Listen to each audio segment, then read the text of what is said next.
amis en Christ, soyez bénis et que Dieu vous assiste abondamment en ce moment où nous allons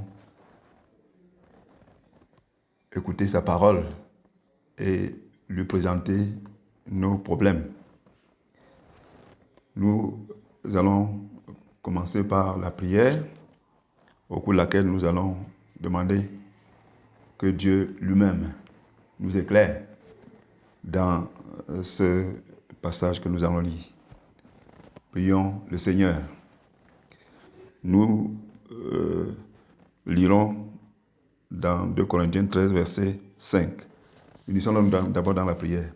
Seigneur Dieu Tout-Puissant, sois avec nous, dirige-nous, éclaire-nous, afin que ta parole que nous allons suivre en ce moment nous aide à nous approcher plus de toi, à t'aimer davantage et à te servir comme cela se doit dans ce monde. Au nom de Jésus-Christ, notre Seigneur.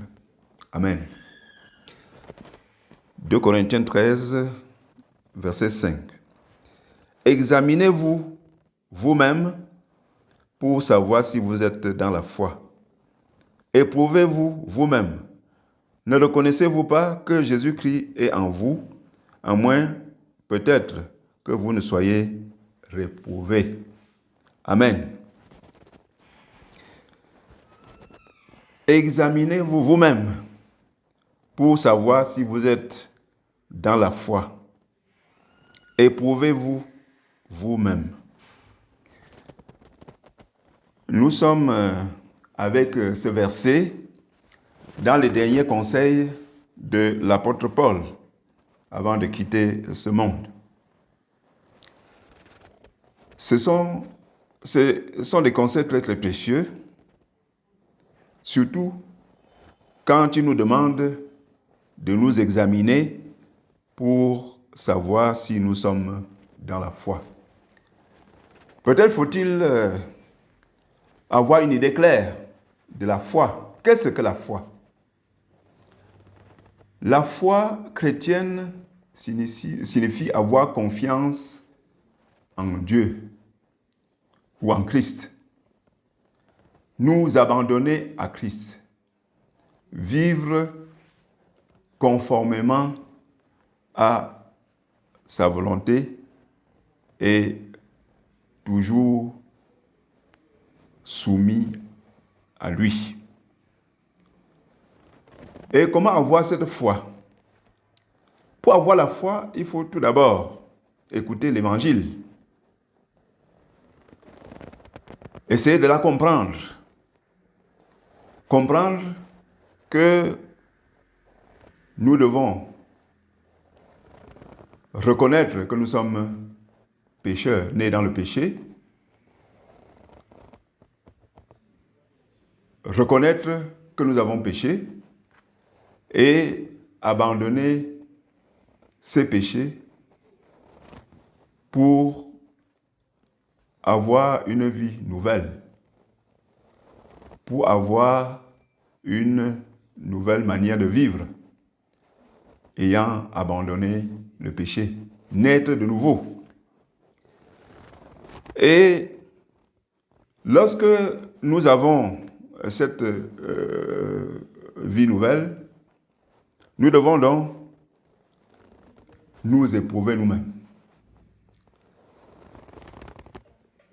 Nous devons nous éprouver nous-mêmes comment? En voyant si nous menons véritablement cette nouvelle vie que nous prétendons avoir. Voyons en nous examinant pour voir si nous ne disons pas que nous sommes chrétiens alors que nous ne vivons pas la foi. Quand nous nous examinons, nous avons l'occasion donc de nous connaître nous-mêmes et de voir si nous avons peut-être abandonné cette vie quelque part, à voir si nous vivons comme le Seigneur le veut, Dans le cas contraire, nous sommes abandonnés. Nous avons abandonné. Nous ne sommes plus dans le salut. Nous ne sommes plus des personnes sauvées. Nous sommes réprouvés. Et si nous sommes réprouvés, qu'est-ce qui nous attend? Si ce n'est la perdition. Bien-aimés en Jésus-Christ, nous devons donc avoir des occasions d'être